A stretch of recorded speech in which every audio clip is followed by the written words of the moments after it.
नबी करीम सल्लल्लाहु अलैहि वसल्लम अगर आखिरत में हमसे पूछ ले, तुम्हारे मुल्क पाकिस्तान की बेटी काफिरों के कैद में थी, तुमने क्या किया अपनी बहन के लिए, हम क्या जवाब देंगे? डॉक्टर आफिया सिद्दीकी की रिहाई की चाबी वाशिंगटन में नहीं है, इस्लामाबाद में है।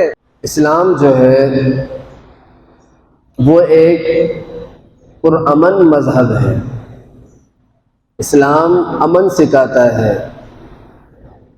इस्लाम कत्लो गारत गिरी का हुक्म नहीं देता, न किसी पर बेजा जुल्म करने की इजाजत देता है। शरीयत ने हुदूद मुकर्रर कर दिए हैं कि भाई अगर शरीयत का निफाज कहीं पर हो और इस्लामी निफाज निज़ाम नाफिज हो, तो फिर अगर किसी को कत्ल भी करना हो शरीयत के हुक्म की वजह से, तो ये तमाम हुदूद जो है इस्लाम ने मुकर्रर कर दिया है कि आप इस बुनियाद पर किसी को कत्ल करना चाहें तो आपके पास ये वजह होनी चाहिए। मिसाल के तौर पर किसी ने किसी इंसान को कत्ल कर दिया, तो उस कत्ल के बदले इस्लाम इजाजत देता है कि आप इस कातिल को भी कत्ल करें, क्योंकि वो मुजरिम है, वो कातिल है, उसने नाहक कत्ल किया है, तो यहां इस्लाम इजाजत देता है कि आप उसको कत्ल करें। इसी तरह किसी इंसान ने किसी पर जुल्म किया तो इस्लाम ये इजाजत देता है कि अब शरीयत का ये हुक्म है कि जो कानून नाफिज करने वाले इदारे हैं उसको चाहिए कि वो उस जालिम को जो उसने जुल्म किया है उसका बदला दे। यहां तक आता है कि अगर किसी इंसान ने किसी के दांत तोड़ दिए तो अब उस दांत तोड़ने वाले के भी दांत तोड़े जाएं। इस्लाम ऐसा नहीं है कि जालिम ताकतवर है तो अब उस ताकतवर होने की वजह से उसको कुछ नहीं कहा जाएगा, और मजलूम चूंकि ताकतवर नहीं है, कमजोर है, तो जो चाहे उस पर कर जाए। इस्लाम ये नहीं सिखाता। इस्लाम बराबरी सिखाता है, बराबर होना चाहिए, हर किसी के हुकूक बता दिए, हर किसी का हक बता दिया, गलतियां बता दी, मुजरिम की सजा बता दिया। जिना करने वाले जो जिना करते हैं, अगर तो शादीशुदा है तो शरीयत का हुक्म है उसे संसार कर दिया जाए। अगर शरीयत का निफाज हो, शरीयत का कानून चलता हो, तो शरीयत बताती है कि जिना करने वाले अगर शादीशुदा है तो संसार कर दिया जाए, शरीयत का हुक्म है। अगर जिना करने वाले शादीशुदा नहीं है तो कोड़े मारे जाएं, बता दिया है शरीयत ने। शराब पीने वाले उसके कोड़े, उसकी सजा बता दी। मतलब यह है कि इस्लाम किसी पर जुल्म करने की इजाजत नहीं देता, और ये इस्लाम ही की खूबसूरती है। अगर इस्लाम का निफाज हो जाए तो हम देखेंगे ये खूबसूरती सिर्फ और सिर्फ इस्लाम के पास है कि जुल्म नहीं करेंगे। अगर इस्लाम के नाफिज करने वाले जो आला सतह पर मौजूद हो, अगर वो अपने जात के लिए, अपने मकसद और मफाद के लिए कानून का इस्तेमाल न करते हो, तो हम देखेंगे कि जब इस्लाम का निफाज होगा, शरीयत का निफाज होगा, तो फिर कैसे कानून की बालादस्ती होती है। जालिम अपने अंजाम को पहुंचेगा, मुजरिम को सजाएं होंगी, सजाएं मिलेंगी। ऐसा नहीं होगा फिर कि जालिम घूम रहा है और मजलूम बेचारा वो उसकी कोई दाद रसी करने वाला नहीं है। ये बात मैं सब इस वजह से कर रहा हूं। आज मैं कोई मौजू सोचकर नहीं आया, मेरा बयान करने का आज कोई इरादा नहीं। एक दर्द, तकलीफ, गम लेकर आया हूं। पिछले कई दिनों से एक बात पाकिस्तान में सोशल मीडिया में बहुत चल रही है। आज मैंने कोई मौजू नहीं सोचा कि मुझे क्या बोलना है, मैं क्या बयान करूं।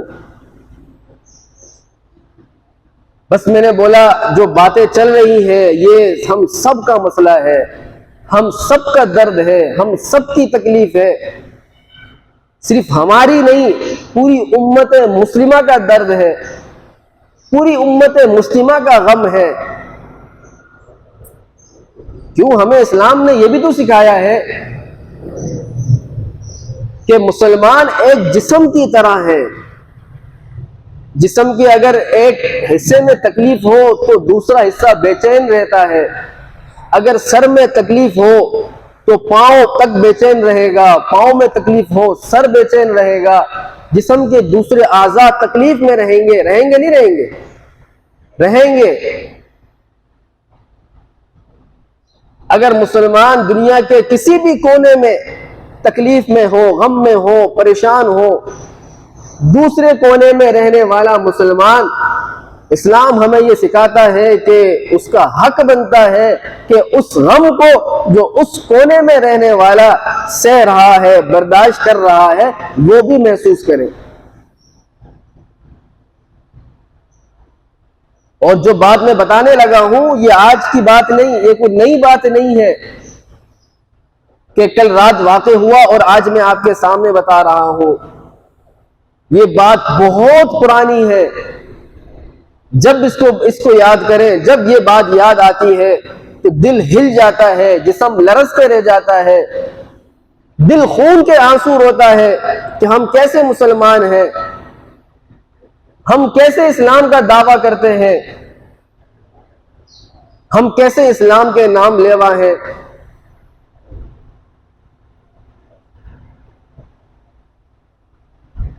मैं डॉक्टर आफिया की बात करने लगा हूं।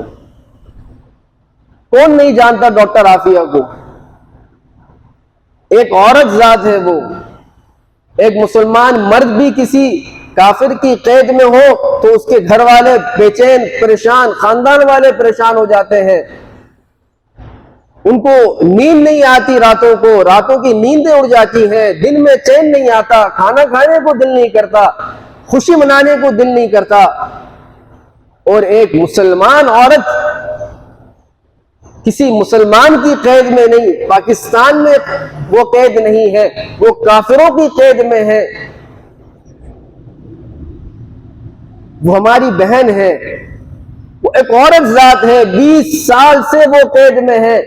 7,000 तकरीबन 300 दिन हो गए वो बेचारी कैद में है।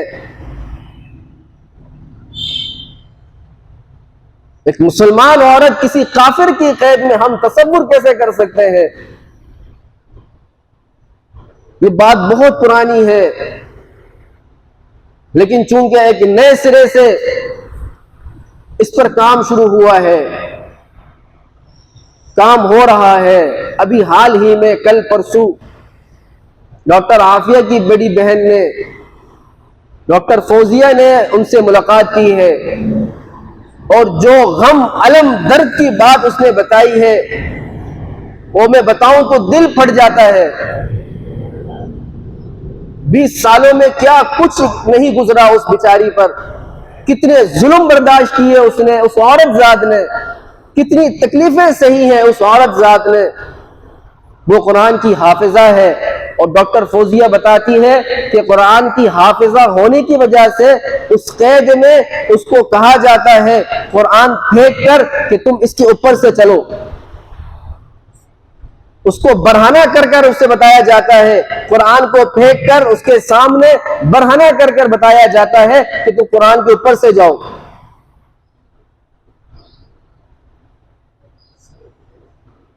ये मेरी कौम की बेटी, मुसलमानों ने औरतों को इज्जत दी है, तहफ्फुज दिया है, मकाम दिया है, लेकिन हम भूल बैठे हैं।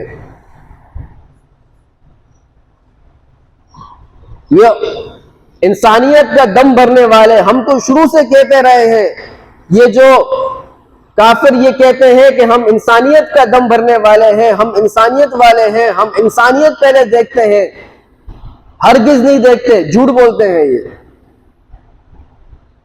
वरना डॉक्टर आफिया पर आज तक कोई केस साबित नहीं हुआ, वो बेकसूर है। क्यों वो कैद में है, क्यों रखा हुआ है उसे?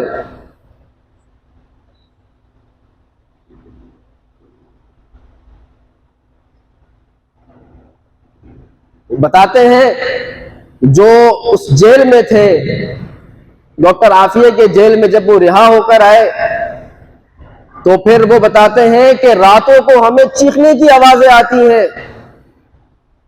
एक औरत के चीखने की आवाजें आती हैं।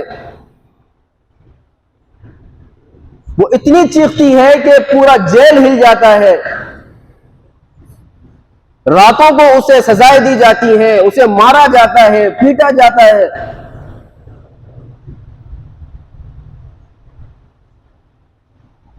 बहुत अंधोनाक कहानी है, दर्दनाक कहानी है डॉक्टर आफिया की। डॉक्टर आफिया अगर आज भी वो रिहा होकर आ जाती है तो यकीन जाने, अगर हमारी कोशिशों से, मेरे ये बोलने से, लोगों की कोशिशों से अगर वो आज ही रिहा होकर आती है तो हरगिज मैं आप लोगों की तवज्जुह से, इस वीडियो के रिकॉर्ड होने के तवज्जुह से मैं तमाम लोगों को बताना चाहता हूं कि हम हरगिज आफिया पर एहसान करने वाले नहीं है। एहसान तो वो हम पर कर रही है। अगर उस एक औरत जात के बदले, बल्कि पूरी उम्मत मुस्लिमा की जितनी बेटियां हैं, अगर एक बेटी के बदले भी पूरी उम्मत के मर्दों को भी कैद कर दिया जाए तो भी ये सौदा सस्ता है। जबकि जरा तसव्वुर करें, मर्दों के मुकाबले में वो एक औरत जात कैद में है, वो तो हम पर एहसान कर रही है। ये हम पर फर्ज और कर्ज है कि हम डॉक्टर आफिया के लिए आवाज उठाएं। आवाज तो बहुत पहले उठानी चाहिए थी। 20 साल हो गए इस बात को, जब मैं खुद 10 साल का था। 20 साल में लोग कहां से कहां पहुंच गए, लेकिन वो बेचारी आज तक जेल में है। क्या हम अपनी मां बहन बेटी को किसी के हाथों पिटवाना बर्दाश्त करेंगे? ये हम सबका मसला है, पूरी उम्मत का मसला है। हम तसव्वुर करें, मेरी बेटी को कोई मार रहा है, कोई गैर बंदा मार रहा है, हमारे इलाके का ही क्यों ना सही, हमारे इलाके में मौजूद कोई बंदा मेरी बेटी को मार रहा है, मेरी बहन पे हाथ उठा रहा है, हाथ भी नहीं उठा रहा, गाली दे रहा है, क्या हम बर्दाश्त करेंगे? और उस बेटी को मुसलमान नहीं, काफिर मारते हैं, गालियां भी देते हैं, मारते हैं उसको।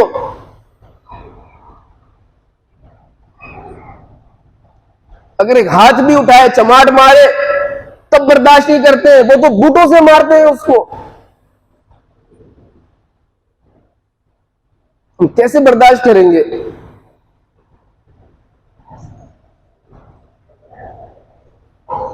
मेरे भाइयों, मेरे दोस्तों, मेरे बुजुर्गों, ये हम सब का मसला है। नबी करीम सल्लल्लाहु अलैहि वसल्लम अगर आखिरत में हमसे पूछ ले कि तुम्हारे मुल्क पाकिस्तान की बेटी काफिरों के कैद में थी, तुमने क्या किया? तुमने क्या किया अपनी बहन के लिए? हम क्या जवाब देंगे? और ये होगा, हम मरने से पहले ये यकीन कर ले कि डॉक्टर आफिया क़यामत वाले दिन हमारा गिरबान पकड़ेगी, और लाजमी पकड़ेगी वो। अगर एक दिन भी वो जेल में होती तब भी उसका हक बनता था कि वो मुसलमान मर्दों का गिरबान पकड़ती। 20 साल हो गए उसको कैद में, क्या वो नहीं पकड़ेगी?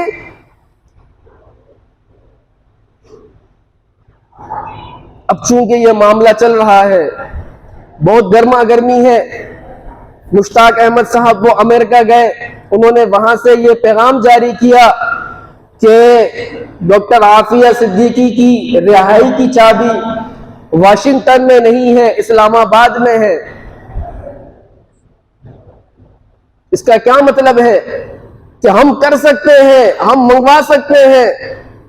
उन्होंने बार बार कहा कि आवाम बेदार हो जाए, आवाम बेदार हो जाए। मुझे इससे कोई सरोकार नहीं कि मेरे मेरे मेरे मुल्क में कौन हुक्मरान है, मुझे इससे कोई सरोकार नहीं कि कौन तख्त पर बैठा है, मुझे इससे कोई सरोकार नहीं कि किसकी हुकूमत चलती है, किसका बस चलता है। मुझे सिर्फ एक ही शिकवा है, मेरी सिर्फ एक ही बात है तमाम लोगों से कि हम सब खड़े होकर